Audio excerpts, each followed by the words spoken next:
கர்த்தருக்கு பிரியமானவர்களே, இன்னைக்கு ரெபேக்காள்ன்றவங்கள பத்தி தான் பார்க்கணும். இதை இன்னைக்கு நம்ம தியானிக்க போறது வந்து ஆதியாகமத்துல வரும் ஒரு அற்புதமான பெண்மணி ரெபேக்காள். வெறும் அழகு மட்டுமல்ல, தேவனுடைய வாக்குத்தத்தத்தையும் தன் வாழ்க்கையில நிறைவேற்றி காட்டும் ஒரு வீராங்கனை தான் சொல்லணும். ஒரு விசுவாச வீராங்கனை தான் சொல்லணும். எப்படி அப்படின்னு சொல்லி கேட்டோம்னா, ஆபிரகாம் வேலைக்காரர் எலியேசர் ஜெபம் பண்ணிக்கிட்டு இருக்கிறாரு. ஆண்டவரே, எந்த பொண்ணு எனக்கும் என் ஒட்டகங்களுக்கும் தண்ணி கொடுக்குறாளோ அவ தான் நான் ஈசாக்குக்கு நீர் நியமிக்கிற பொண்ணு அப்படின்னு சொல்லி நினைச்சிட்டு இருக்கிறார். அந்நேரம் ரெபேக்காள் வர்றாப்புல. ஆதியாகமம் 24:15-20 வரை வாசிப்போம். அவன் இப்படி சொல்லியிருக்கும் போது முன்னே, இதோ ஆபிரகாமனுடைய சகோதரனாகிய நாரோகின் மனைவி மிலாக்களுடைய குமாரனாகிய பெத்லேவுக்கு பிறந்த ரெபேக்காள் தோள் மேல் வைத்து கொண்டு புறப்பட்டு வந்தாள். அந்த பெண் மகா ரூபவதியும் புருஷனை அறியாத கன்னியுமாய் இருந்தாள். அவள் துறவில் இறக்கி தன் குடத்தை நிரப்பிக் கொண்டு ஏறி வந்தாள். அப்பொழுது அந்த ஊழியக்காரன் அவளுக்கு எதிர்கொண்டு போய், உன் குடத்தில் இருக்கிற தண்ணியை கொஞ்சம் எனக்கு குடிக்க தர வேண்டும் என்றார். அதற்கு அவள், குடியும் ஆண்டவனே என்று சீக்கிரமாய் குடத்தை தன் கையில் இறக்கி கொண்டு அவனுக்கு குடிக்க கொடுத்தாள். குடித்த பின், உம்முடைய ஒட்டகங்களுக்கும் குடித்து தீரும் மட்டும் அவைகளுக்கும் மோண்டு வார்ப்பேன் என்று சொல்லி சீக்கிரமாய் தன் குடத்து தண்ணீரை தொட்டியிலே ஊற்றிவிட்டு இன்னும் மோண்டு வந்து துவர வண்டையில் ஓடி அவனுடைய ஒட்டகங்களுக்கெல்லாம் மோண்டு வார்த்தாள். அப்ப இந்த மாதிரி அவ்வளவும் செஞ்சிட்டு இருக்கான். இதுல என்ன இருக்கு அப்படின்னா, அப்ப அவளுடைய இதை அந்த இடத்துல பார்க்கணும். என்னன்னா, குடிக்க போகும்போது குடியும் என் ஆண்டவனே, அந்த இடத்துல ஒரு மரியாதை. உம்முடைய ஒட்டகங்களுக்கும் குடித்து தீரு மட்டும் வார்ப்பேன் அப்படின்னு சொல்றது வந்து கேட்காமலே உதவி செய்யறது. பிரியமானவர்கள், இந்த ஒட்டகம் வந்து ஒரு 100 லிட்டர் தண்ணி குடிக்கும் ஒரு ஒட்டகம். அப்ப 10 ஒட்டகம் அப்படின்னா 1000 லிட்டரு. அப்ப அந்த கிணறு எவ்வளவு ஆழம், அதை எத்தனை தடவை அவ ஏறி இறங்கியிருப்பா ஒரு அந்நியனுக்காக. அதாவது கூலி இல்லாம பிரதிபலனும் எதிர்பார்க்காம இருந்தா. அப்ப இந்த இடத்துல இதுதான் முதல் பாடம். தேவன் உங்க குணத்தை தான் பார்க்கிறாரு. நீங்க யாருக்கு செய்கிற சின்ன உதவி, நீங்க யாருக்கு செய்கிற ஒரு சின்ன உதவி தேவனுடைய திட்டத்திற்கு உங்களை தகுதிப்படுத்தும். அதாவது ரெபேக்காள் அன்னைக்கு தண்ணி வார்க்கலைன்னா சரித்திரத்தையே மாத்தி இருக்கும் அப்படிதான் சொல்ல முடியும். அன்னைக்கு அவங்க அதை கொடுத்து அந்த மாதிரி செஞ்சதுனாலதான் அவங்களுடையதை நம்ம இப்ப வரைக்கும் நம்ம பாக்குற மாதிரி இருக்கு. இதே வாக்கு தத்துவத்துல லூக்கா 16:10 வசனத்தை வாசிச்சோம்னா, கொஞ்சத்திலே உண்மை உள்ளவன் அநேகத்தில் உண்மை உள்ளவனா இருக்கிறான்னு நம்ம படிக்கிறோம். அந்த இடத்துல வாசித்து பார்க்கிறோம். இப்ப அதே போல இப்ப அந்த ஆதியாகமத்துல நம்ம வாசிச்சுட்டு வர்றோம் ரெபேக்காள் பத்தி. இப்ப இதுல 24 வசனம் 24, 57, 58 வாசித்தோம் அப்படின்னா, அப்பொழுது அவர்கள் சொன்னது, பெண்ணை அழைத்து அவள் வாய் திறப்பை கேட்போம் என்று சொல்லி ரெபேக்காளை அழைத்து, நீ இந்த மனிதனோடு கூட போகிறாயா என்று கேட்டார்கள். அவள் அதற்கு போகிறேன் என்றாள். இதுல என்ன போகிறேன் அப்படின்னு சொல்றது பார்த்தோம்னா, யோசிச்சு பாருங்க. அவ அன்னைக்கு யாரை பார்த்தா? எலியேசர். அந்த வந்த எலியேசரை தான் ஜெபம் பண்ணிட்டு இருந்தா. அவன் மூலமா தான் அவ கிளம்பி போறாப்புல. அப்ப அவரை மட்டும்தான் பார்த்துருக்காப்புல. ஈசாக்கு எப்படி இருப்பாருன்னே தெரியாது. அவர் நல்லவரா கெட்டவரா, அவ அந்த ஊர் எப்படி, கானான் தேசம் 800 கிலோமீட்டரு. ஒட்டகத்துல போனா 1 மாதம் பயணம், திரும்பி கூட வர முடியாது. ஆனா ரெபேக்கா தேவ சித்தத்தை புரிஞ்சுக்கிட்டு இது தேவனுடைய ஏற்பாடுன்னு நம்பினான். அதனாலதான் அவ தைரியமா ஆமான்னு சொல்லியிருக்கா. அந்த மாதிரி ஆம் அப்படின்னு சொல்லியிருக்காப்புல. இப்ப இன்னைக்கும் வந்து தேவன் உங்களை கூப்பிடுறாரு. எதுக்கு? ஒரு புது வேலைக்கோ, ஒரு ஊழியத்துக்கோ, ஏன் ஒரு மாற்றத்திற்கோ. நீங்க என்ன சொல்ல போறீங்க? 10 நாள் போகட்டும்னு தள்ளி போடுவீங்களா? இல்ல ஆண்டவரே இதோ அடியேன் போவேன்னு சொல்ல போறீங்களா? இதோ அடியேன் போவேன் அப்படின்றது என்ன அப்படின்னு பார்த்தா, ஏசாயா 6வது வசனம், 6வது அதிகாரம் 8வது வசனம். அதுல என்ன சொல்லியிருக்காங்க? பின்பு யாரை நான் அனுப்புவேன்? யார் நமது காரியமாய் போவான் என்று உரைக்கிற ஆண்டவருடைய சத்தத்தை கேட்டேன். அதற்கு நான், இதோ அடியேன் இருக்கிறேன், என்னை அனுப்பும் என்றேன். இதுதான் அந்த வசனம். அப்ப இதுக்கு தான் அவர் சொல்றாரு, இதுக்கு தான் நான் போறேன், நான் அந்த மாதிரி போறேன். அப்ப ரெபேக்காளுக்கு வந்து இது போறேன்னு ஒரு பக்கம், ரெபேக்காளுக்கு வந்து கல்யாணம் ஆயிடுச்சு. இப்போ போய் அங்கே கல்யாணம் ஆயிடுச்சு. 20 வருஷமா ஆகியும் குழந்தை இல்லாம போயிடுச்சு. அப்ப இருக்கிற அந்த நேரத்துல அவர் என்ன வசனம் என்ன சொல்லுது? ஈசாக்கு தம் மனைவிக்காக கர்த்தரை நோக்கி வேண்டினான். தேவன் கேட்டாராம். ஈசாக்கு வந்து கர்த்தரை நோக்கி வேண்டியிருக்கா, ஜெபம் பண்ணியிருக்கிறாரு. அதற்கு தேவன் கேட்டு இரட்டை பிள்ளைகளை கொடுத்துருக்கிறாரு. மெயின் இந்த இடத்துல உங்க வாழ்க்கையில தாமதம் இருக்கலாம். ஒரு 20 வருஷமா கூட ஒரு காரியத்திற்கு காத்துக்கிட்டு இருப்பீங்க. ஆனா விட்டு விடாதீங்க. எதை? ஜெபத்தை மட்டும் விட்டு விடாதீங்க. ஜெபம் இல்லை அப்படின்னா ஒண்ணுமே இல்லை. தேவன் என்றும் வாக்கு மாறாதவர். ஏற்ற காலத்தில் ரெபேக்காளுக்கு கொடுத்தது போல உங்களுக்கும் ஒரு இரட்டிப்பான ஒரு ஆசீர்வாதத்தை கண்டிப்பாக கொடுப்பார்.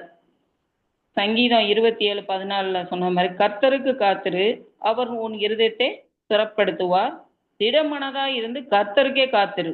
இதான் வசனம். அப்ப நம்ம அவருடைய பாதத்துல நம்ம எப்பவுமே நம்ம என்ன ஒரு செயல் செஞ்சாலும் அவருடைய பாதத்துல நம்ம அமர்ந்து ஒவ்வொரு நாளும் அவரை நம்ம தியானிக்கும் போது அவர் கொடுக்கக்கூடிய ஒவ்வொரு செயலும் நமக்கு கண்டிப்பா நம்ம வாழ்க்கையில அது நடத்தும். இப்ப அந்த ரெபேக்காளுடைய வாழ்க்கையில நம்ம பார்த்துக்கிட்டது என்னது பார்த்துருக்கோம்? வந்து குணம் என்னது? உதவி செய்யறது, கேட்காமலே உதவி செய்யற குணம் ஒண்ணு. ரெண்டாவது வந்து தேவ சித்தத்துக்கு ஆம் என்று சொல்லி தீர்மானம் பண்றது. என்ன தீர்மானம்? தேவன் சித்தத்துக்கு அந்த மாதிரி. அதுக்கடுத்து தாமதம் வந்தாலும் விட்டு விடாம இருக்கிற கூடிய ஜெபம், தேவன் கிட்ட கேட்கணும். அது அடுத்து தேவன் சொன்ன வாக்கு தத்தத்தை பிடிச்சுக்கிறது, விசுவாசம். இந்த நாளும் வந்து ரெபேக்காள்கிட்ட இருக்கு. அப்ப நீங்களும் நானும் ரெபேக்காள் மாதிரி இருந்தா நம்ம மூலமா தேவன் ஒரு ஜாதியை எழுப்புவார், நம்ம சந்ததியும் பூமியை சுதந்தரிக்கும். அப்படிப்பட்ட வாக்குத்தத்தை சுதந்தரிக்க தேவன் நம்ம அனைவருக்கும் ஒரு கிருபை தருவாராக, கிருபை செய்வார், கண்டிப்பா செய்வார். இந்த நாளிலும் கூடியிருக்கிற ஒவ்வொருவருக்காகவும் நான் கர்த்தர்கிட்ட நான் வேண்டிக்கிறது அதுதான். இந்த ரெபேக்காள் போல நம்மளும் வந்து அவரை இருக பற்றிக்கிறணும், அவருடைய சித்தத்தின்படி நடக்கணும். வந்து அவருடைய சித்தம். அன்னைக்கு ஒட்டகங்களுக்கு தண்ணி கொடுக்கணும் இப்படின்னு சொல்றது வந்து கர்த்தருடைய சித்தம் சொல்லி அந்த உதவி செய்யற ஒரு குணம். அதுக்கடுத்து தேவன் நமக்கு இதுதான் கொடுத்துருக்கிறார், நம்ம இந்த வாழ்க்கையில நம்ம நடந்து அப்படித்தான் போகணும் அப்படின்ற ஒரு எண்ணம். அவரையே ஜெபம் பண்ணிக்கிட்டு இருக்க அவருடைய இதைய நினைக்கிறது எல்லாமே அந்த குணங்கள் இருக்கிற மாதிரியே நம்மளும் இருந்தா கண்டிப்பா தேவ சித்தத்தின்படி நம்மளும் நடந்தா நம்ம எத்தனை வருஷமா நம்ம போராடிக்கிட்டு இருக்க எவ்வளவோ வியாதிகள், எவ்வளவோ கஷ்ட நஷ்டங்கள் வாழ்க்கையில, அதாவது உபத்திரங்கள் உண்டுன்னு சொல்லியிருக்கிறாரு கர்த்தரே. வந்து உபத்திரங்கள் வாழ்க்கையில உபத்திரங்கள் உண்டு.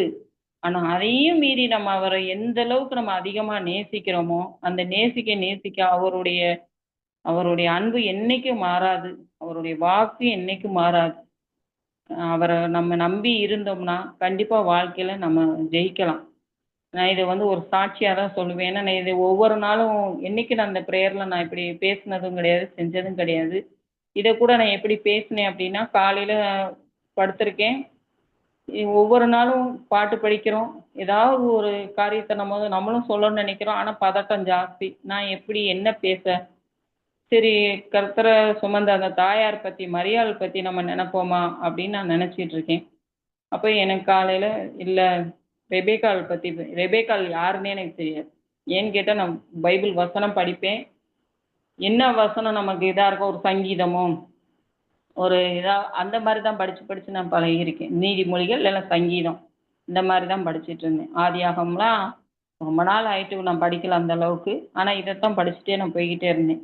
இன்னைக்கு ரெபேக்காள்னா யார், ரெபேக்காள்னா என்னன்னு தெரியல. இன்னைக்கு அந்த கர்த்தர் சொன்ன அந்த ஒரு வார்த்தை இன்னைக்கு வந்ததுலேருந்து அதை அவ்வளவும் பெரட்டி இன்னைக்கு அவங்களுடைய வாழ்க்கையை எடுத்து பார்க்கல. அது எனக்கே வந்து சொன்ன மாதிரி, ஒரு பாடம் சொன்ன மாதிரி. அப்போ எந்த அளவுக்கு ரெபேக்காள் இருந்திருக்காங்க, கர்த்தருடைய சித்தத்துக்கு கீழ்ப்படிஞ்சிருக்காங்க. அது எதை செய்தாலும் கர்த்தர் நம்ம நன்மைக்கு செய்வாங்கன்ற அந்த அந்த வசனம், அந்த வார்த்தையை தான் என்னை இன்னைக்கு பலப்படுத்திருக்கு. ஏன்னா நான் இவ்வளவு தூரம் நான் பேசுவேனே நான் எதிர்பார்க்கவே கிடையாது. இவ பேசுறதுக்கே அவ்வளவு பதட்டப்படுவேன், அவ்வளவு சூழ்நிலையிலும் இருப்பேன். ஆனா இன்னைக்கு இவ்வளவு ஒரு இதுலயும் வந்து உட்கார்ந்து இதை எழுதி அது என்ன சொல்லியிருக்காங்க ஏது சொல்லியிருக்காங்க இன்னைக்கு இன்னைக்கு தான் முழுமையா நான் அந்த பைபிளை ஆராய்ஞ்சு அதுல ஒருத்தவங்களுடைய இதை எடுத்து வரலாறை எடுக்கிறதுக்கு எவ்வளவு இது வசனங்கள்லாம் இருக்கு. கத்தருக்காண்டி காத்திருக்கணும், அவருக்காண்டி இப்படி இருக்கணும் அப்படின்ற ஒரு இதெல்லாம் நான் தெரிஞ்சுக்கிற ஒரு சூழ்நிலையை இன்னைக்கு எனக்கு கத்தர் கொடுத்துருக்கிறாருன்னு தான் நான் சொல்லுவேன் நான். இந்த வகையில இந்த வகையில ஒரு சாட்சியா தான் நான் சொல்றேன் நான். ஏன்னா என்னுடைய சூழ்நிலை அந்த மாதிரி. நான் வந்து ரட்சிக்கப்படாதவள். ஆனா கணவர்கள் மகனோ யாரும் இல்லாத நேரம் தான் நான் பேச முடியும். இப்படி இருக்கிற ஒரு சூழ்நிலையில எனக்கு இன்னைக்கு ஒரு ஜெபம் பண்ணி நான் அது ஒரு ஒரு வாக்குத்தத்தத்தை சொல்ற அளவுக்கு எனக்கு கர்த்தர் கொடுத்துருக்கிறாருன்னா அதுவே நான் ரொம்ப சந்தோஷப்படுறேன். நான் கர்த்தருக்கு என்னைக்கு நான் நன்றி கடன் பட்டவளா இருப்பேன். ஒவ்வொரு நாளும் நான் அவரை தேடணும்னு நான் நினைக்கிறேன். அதே போலதான் நான் உங்களையும் நான் கேட்டுக்கிறது அதுதான். என்னைக்கும் வந்து ஜெபத்தை விட்டுறாதீங்க. நமக்கு வந்து ஒரு கவசம் அப்படின்னு சொல்லி சொன்னா அது ஜெபம் ஒண்ணுதான். ஜெபம் வந்து எல்லாமே ஜெயத்தை கொடுக்கும். எனக்கு தெரிஞ்ச ஜெபம் ஜெயத்தை கொடுக்கும். வாழ்நிலை என்னைக்குனாலும் ஒரு நாள் ஜெயம் கண்டிப்பா கொடுக்கும். கர்த்தரை எப்படி நம்ம பிடிச்சுக்கிறோமோ அதே மாதிரி இந்த ஜெபத்தை விடாம நம்ம பிடிச்சுக்கிட்டோம்னா நம்ம வாழ்க்கையில ஒவ்வொரு நாளும் ஒவ்வொரு அடியை நம்ம எடுத்து வைக்க வைக்க கர்த்தர் நம்ம கூடயே தான் வருவார், நம்ம கூடயே தான் இருப்பார். இன்னைக்கு நான் பேசும்போது என் பக்கத்துல தான் இருக்கிறார். சொல்ற ஒவ்வொரு வார்த்தைக்கும் அவர் கேட்டுக்கிட்டு தான் இருக்கிறார். நான் அப்படி நினைச்சுதான் நான் வாழ்க்கையை நான் இன்னும் வாழ்ந்துகிட்டு இருக்கேன். கூட இருக்கிற ஒவ்வொரு சகோதர சகோதரிகளுக்கும் நான் அதான் கேட்கறது அதுதான். என்னைக்கும் அவரை விட்டு விடாதீங்க. அவர் ஜெபத்துல அவரோட இதுலயே நீங்க பாதப்படியிலே உட்கார்ந்துருங்க. ஒவ்வொரு செயலிலும் நீங்க அவரை பத்தியே நினைங்க. கண்டிப்பா கர்த்தர் உங்களுக்கு துணை செய்வார். இயேசு கிறிஸ்துவின் இனிய நாமத்தில் இந்த ஜெபத்தை ஏறெடுக்கிறேன். ஜீவனுள்ள நல்ல தகப்பனே, ஆமென், ஆமென்.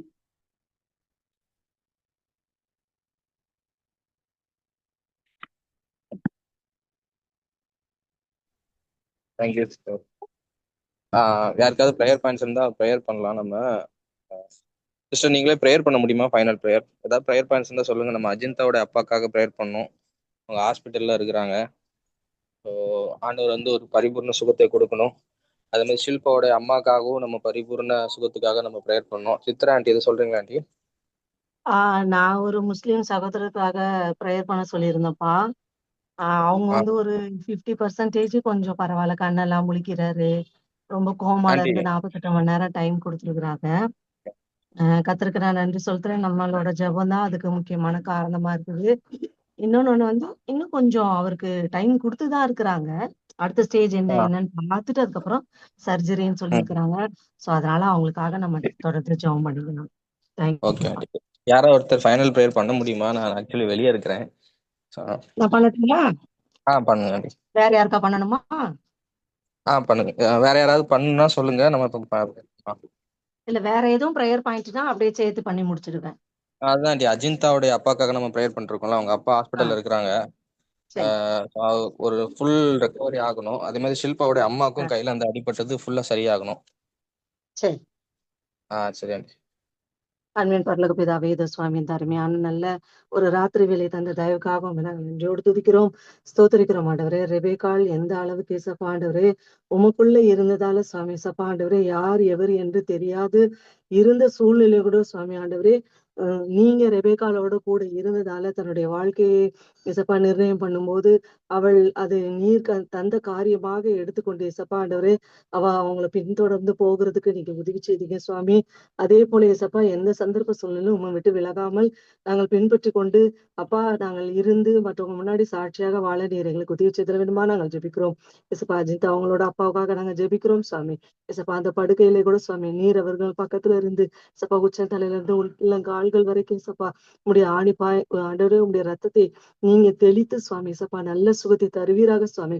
டாக்டர்ஸை ஆச்சரியப்பட்டு போகும் அளவுக்கு அப்பா ஆண்டவரே நீங்க நல்ல ஒரு சுகத்தை தருவீராக சுவாமி. நாங்க இந்த மாதிரி பிளான் பண்ணணும்னு நாங்க நினைச்சிட்டு இருந்தோம். ஆனா அவருக்கு வந்து நல்ல முறையில இந்த மாதிரி ரெக்கவர் ஆயிட்டாரு, ஆபரேஷன்ஸ் எல்லாம் எதுவும் தேவையில்லை, சீக்கிரத்துல நாங்க அவரை வீட்டுக்கு அனுப்பிடுவோம் அப்படின்னு சொல்லி ஒரு சாட்சியுள்ள ஒரு செய்தியை நாங்க கேட்கறதுக்கு நீர் எங்களுக்கு உதவி செய்வீராக.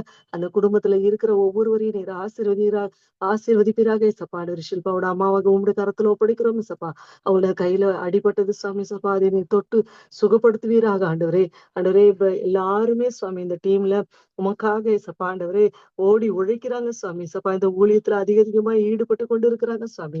அப்பா கர்த்தருடைய பிள்ளைகளை அவங்க உம்முடைய பிள்ளைகள் உண்மை நோக்கி பார்க்கிறாங்க சுவாமி. உங்க நோக்கி பார்க்கும்போது ஏசப்பா ஆண்டவரே அவங்க வெட்கப்பட்டு போகாதபடி ஐயா அவங்களுக்கு நீங்க சுகத்தை பரத்துல இருந்து கட்டளையிட்டு தந்தல் வேணுமா நாங்கள் ஜெபிக்கிறோம் ஐயா. ஸ்தோத்திரம் ஸ்தோத்திரம் ஸ்தோத்திரம் ஏசப்பா ஆண்டவரே. இந்த முஸ்லிம் சகோதரனுக்காக உடைய பாதத்துல வருகிறோம். இதுவரைக்கும் ஏசப்பா ஆண்டவரே எனக்கு கொடுத்த சுகத்துக்காக நாங்க நன்றி செலுத்துகிறோம் சாமி. ஏசப்பா இன்னும் ஆண்டவரே ஆபரேஷன் இல்லாம ஆண்டவரே பரவாயில்ல நல்ல இம்ப்ரூவ்மெண்ட் இருக்குதுன்னு சொல்லி டாக்டர் சொல்றதுக்கு நீங்க உதவி செய்தல வேணுமா நாங்கள் ஜெபிக்கிறோம் ஏசப்பா. 1.5 வயசு குழந்தை இருக்குது சுவாமி. ஆண்டவரே நீர் கண்ணோக்கி பார்த்தல் வேணுமா ஜெபிக்கிறோம். இறங்குவீராக என் தேவனே நீங்க இறங்குவீராக ஏசப்பா. ஆண்டவரே இந்த மீட்டிங் எல்லாம் வழி நடத்துகிற ஜெஃப்ரி பிரதர் உடைய பாதத்துல ஒப்படைக்கிறோம் ஏசப்பா. இன்னைக்கு அட்டன் பண்ண ஒவ்வொருவரும் உடைய பாதத்துல ஒப்படைக்கிறோம். ஜெஃப்ரிக்கு நல்ல சுகபல ஜீவனை தருவீராக ஏசப்பா. அவங்க அப்பாக்கு நல்ல சுகத்தை தருவீராக ஆண்டவரே. அதிகமா இந்த கடைசி காலங்கள்ல ஏசப்பா ஆண்டவரே ஓடி உழைக்கிறாங்க சாமி. ஏசப்பா உங்களுடைய வார்த்தைகளை எல்லாருக்கும் பிரசங்கிக்கிறாங்க. பிள்ளைகளுக்கு இந்த ஊழியங்களை நீர் ஆசீர்வதிக்க வேண்டுமா நாங்கள் ஜெபிக்கிறோம் ஏசப்பா. இதுல வந்த ஒவ்வொருவரும் ஏசப்பா ஆண்டவரே வீணாய் போகாதபடி ஆண்டவரே உங்களுடைய வார்த்தைகளுக்காக ஆண்டவரே அதிகமா நாங்க ஊழியம் செய்து ஆண்டவரே உமக்காக நாங்க நிற்கிறதுக்கு நீர் எங்களுக்கு உதவி செய்கிறார். குடும்பத்துல ஒரு சாட்சியை நாங்கள் ஏற்படுத்த உதவி செய்யும். காத்துக்கொள்ளும் ஆசிரதியும் வழிநடத்தும். எந்தவித தடையும் எதுவும் நடக்காதபடி அப்பா ஆண்டவரே எல்லாவற்றும் உடைய கருத்துல ஒப்படைக்கிறோம். பொறுப்பேற்றுக் கொள்ளும். ரட்சகர் இயேசு கிறிஸ்து மூலமாய் வேண்டிக் கொள்கிறோம் பிதாவே. ஆமீன்.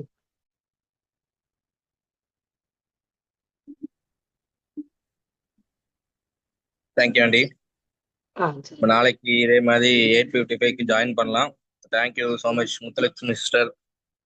இன்னைக்கு அருமையான ஒரு வார்த்தை கேட்டோம். நம்ம நாளைக்கும் 8:55 ஜாயின் பண்ணலாம். அது வரைக்கும் கர்த்தர் நம்மோடு இருப்பாராக. Thank you. Good night. Take care.